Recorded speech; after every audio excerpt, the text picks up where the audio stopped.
Hello everyone, कैसे हैं आप सब लोग। आई होप आप अच्छे ही होंगे। हम जैसे कि अपना फार्मास्यूटिकल केमिस्ट्री में चैप्टर 7 को कवर कर रहे थे, तो आज हम इसका टॉपिक देखेंगे anti hypertensive agents. Hypertensive agents कौन से होते हैं जो हाइपरटेंशन को ट्रीट करने में हेल्प करते हैं। हाइपरटेंशन क्या होता है? हाइपरटेंशन वो होता है जब हमारी ब्लड वेसल्स पे ब्लड के द्वारा प्रेशर क्रिएट होता है, तो उसको हम हाइपरटेंशन कहते हैं, जिससे हमारा बीपी क्या होता है, इंक्रीज़ हो जाता है। उसको ट्रीट करने के लिए हम एंटी हाइपरटेंसिव एजेंट का यूज़ करते हैं। सब चलिए इनकी ड्रग के बारे में पढ़ते हैं। सबसे पहले आती है हमारी प्रोपेनोलोल। इसका क्लासिफिकेशन देखेंगे। ये नॉन सेलेक्टिव बीटा ब्लॉकर है और केमिकल नेम की बात करें तो इसको RS1 propane 2 amino 3 1 naphthyl oxy propane 2 ol, ये इसका केमिकल नेम है। यूजेस की बात करें तो हाइपरटेंशन में इसका यूज़ किया जाता है। एंजाइना, अरिथमिया, माइग्रेन, प्रोफाइलेक्सिस और एसेंशियल ट्रिमर में इसका यूज़ किया जाता है। स्टेबिलिटी और स्टोरेज देखें तो इसको रूम टेम्परेचर पे इसको स्टोर किया जाएगा, यानी कि 20 से 25 डिग्री सेल्सियस तक इसको स्टोर करके रख सकते हैं।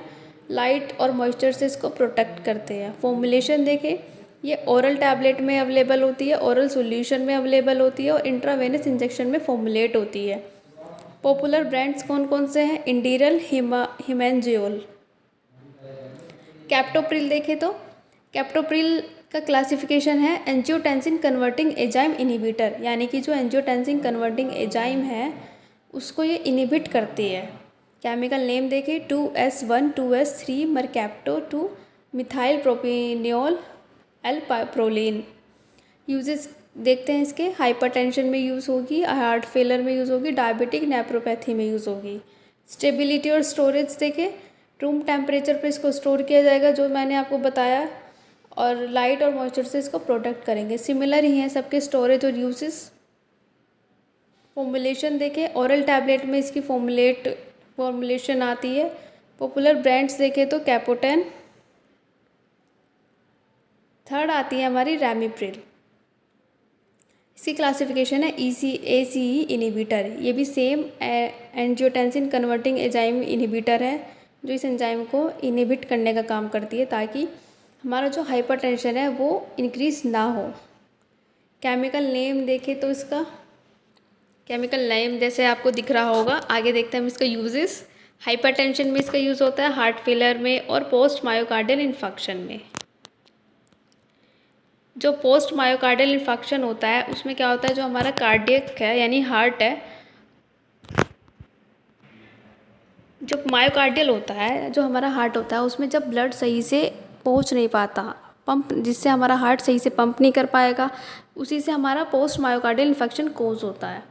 स्टेबिलिटी और स्टोरेज देखें तो इसको रूम टेम्परेचर पे स्टोर किया जाएगा, लाइट एंड मॉइस्चर से इसको प्रोटेक्ट किया जाता है। फॉर्मुलेशन की बात करें तो ओरल कैप्सूल और ओरल सॉल्यूशन में इसको फॉर्मुलेट किया जाएगा। पॉपुलर ब्रांड्स देखें तो इसको एल्टेस के नाम से ये इसकी ब्रांड है एक। आगे देखते हैं मिथाइल डोपा हाइड्रोक्लोराइड, जिसका क्लासिफिकेशन है अल्फा-2 एड्रेनर्जिक अगोनिस्ट। ये जो हमारे अल्फा-2 एड्रेनर्जिक रिसेप्टर होते हैं उनके अगेंस्ट ये क्या करते हैं, काम करते हैं। केमिकल नेम आपको उसका दिख रहा होगा। आई होप आपको समझ में आ रहा होगा ये सब। यूजेस की बात करें तो ये हाइपरटेंशन स्पेशली प्रेगनेंसी में इसका यूज़ किया जाता है। स्टोरेज देखें तो रूम टेम्परेचर पे इसको स्टोर किया जाएगा, लाइट और मॉइस्चर से इसको प्रोटेक्ट किया जाता है। फॉर्मुलेशन ये ओरल टैबलेट में अवेलेबल होता है। पॉपुलर ब्रांड्स देखें तो एल्डोमेट नाम के इसके ब्रांड आता है। क्लोनिडीन हाइड्रोक्लोराइड, इसका classification same alpha two adrenergic agonist. Chemical name आप पढ़ लेना। यूजेस देखें तो hypertension, withdrawal symptom from opioids, जो ओपियोइड से हमारे सिम्टम्स होते हैं उनसे ये हमें ट्रीट करता है, और ADHD को ट्रीट करता है। स्टोरेज देखें तो रूम टेम्परेचर और लाइट और मॉइस्चर से इसको प्रोटेक्ट किया जाता है। फॉर्मुलेशन ओरल टैबलेट्स और ट्रांसडर्मल पैचेस के फॉर्म में इसको बनाया जाता है। पॉपुलर ब्रांड्स इसके कैटाप्रेस और कैपवे के नाम से इसके ब्रांड आते हैं। आगे देखते हैं हाइड्रोलेजिन हाइड्रोक्लोराइड। इसका क्लासिफिकेशन है डायरेक्ट वैसोडाइलेटर, यानी कि जो वैसोडाइलेटर होते हैं वो हमारी ब्लड वेसल्स को क्या करते हैं, डायलेशन का काम करते हैं। तो ये हाइड्रोलेजिन हाइड्रोक्लोराइड हमारे उसमें यूज़ होता है। केमिकल नेम की बात करें तो केमिकल नेम इसका 1 हाइड्रो जीनोफैप्थेलिजीन है हाइड्रोक्लोराइड। यूजेस की बात करें तो हाइपरटेंशन और हार्ट फेलर में इसका यूज़ किया जाता है। स्टेबिलिटी देखें तो रूम टेम्परेचर और लाइट और मॉइस्चर से इसको प्रोटेक्ट किया जाता है। Formulation oral tablet, intravenous injection. Popular brands Apresoline. आगे देखते हैं नेफिडेपिन। इसका क्लासिफिकेशन है calcium channel blockers. Calcium channel blockers वो होते हैं जो हमारे कैल्शियम चैनल को ब्लॉक करने का काम करते हैं, जिसे डिहाइड्रोपायरिडीन की क्लास भी कहते हैं। केमिकल नेम आपको शो हो रहा होगा। इस यूजेस की बात करें, हाइपरटेंशन और एंजाइना में इसका यूज़ किया जाता है। और स्टोरेज देखें तो टेम्परेचर इसका 20 से 25 डिग्री यानी कि रूम टेम्परेचर पर इसको स्टोर करना चाहिए। कंडीशंस देखते हैं, इसको लाइट से प्रोटेक्ट करना चाहिए क्योंकि ये फोटो सेंसिटिव और डिग्रेड होने वाला मटेरियल है, तो इसको हमें लाइट से प्रोटेक्ट करना चाहिए। Keep in original packing to maintain stability. Original packing में इसकी स्टेबिलिटी को मेंटेन करना चाहिए। ह्यूमिडिटी को अवॉइड करना चाहिए, ड्राई प्लेस पे रखना चाहिए इसको। आगे देखते हैं हम अपनी ड्रग को आइसोसोर्बाइड डाइनाइट्रेट। क्लासिफिकेशन देखें तो इसको ये एक एंटी एंजाइनल एजेंट है जो हमारे एंजाइना पेक्टोरिस और चेस्ट पेन को ट्रीट करती है। सब क्लास देखें तो नाइट्रेट वैसोडाइलेटर है। हमारे जो नाइट्रेट होते हैं वो वेसल्स को डायलेट करने का काम करते हैं। केमिकल नेम आपको शो हो रहा होगा।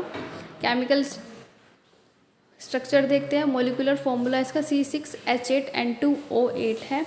मोलिकुलर वेट देखें तो 236.14 ग्राम पर मोल है। यूजेस देखें, ये हमारे used in the prevention and treatment of angina pectoris. Angina pectoris के ट्रीटमेंट में, उसके प्रिवेंशन में इसको यूज़ किया जाएगा। एंजाइना पेक्टोरिस वो होता है जो हमारे चेस्ट पेन करती है बहुत ज़्यादा, तो जिसके वजह से कोरोनरी आर्टरी डिसीज़ हो जाती है। Work by relaxing blood vessels को रिलैक्स करेगा यानी कि एक तरीके से डायलेट करेगा। Making it easier for blood to flow to the heart. ये ईजियर बनाएगा ताकि ब्लड हमारे हार्ट में सही से फ्लो कर पाए। इसकी स्टोरेज कंडीशन देखें, ये हमारा stable under recommend storage condition देखते हैं। ये रूम टेम्परेचर पर होना चाहिए, हमारा लाइट और मॉइस्चर से प्रोटेक्ट होना चाहिए। एयर टाइट कंटेनर में इसको पैक होना करना चाहिए। Sublingual tablet are sensitive to air and light, must be kept in original foil packs और ग्लास बॉटल्स। जो हमारी ओरिजिनल ड्रग होती हैं उनको क्या है, फॉइल पैक्स या ग्लास बॉटल्स में पैक करना चाहिए क्योंकि वो सेंसिटिव होती है। फॉर्मुलेशन देखें तो ये ओरल के फॉर्म में फॉर्मुलेट किया जाता है। सबलिंगुअल टैबलेट्स जो एक्सटेंड रिलीज टेबल ये कैप्सूल में आती हैं, इंजेक्शन में आता है ये। इसके ब्रांड नेम्स देखेंगे, आइसोडिल, डाइलेट्रेट्स, एसआर, सोर्बिट्रेट और सीटोकार्ड। ये चारों इसके पॉपुलर ब्रांड नेम हैं। इसी के चलते हमारा ये चैप्टर ख़त्म होता है।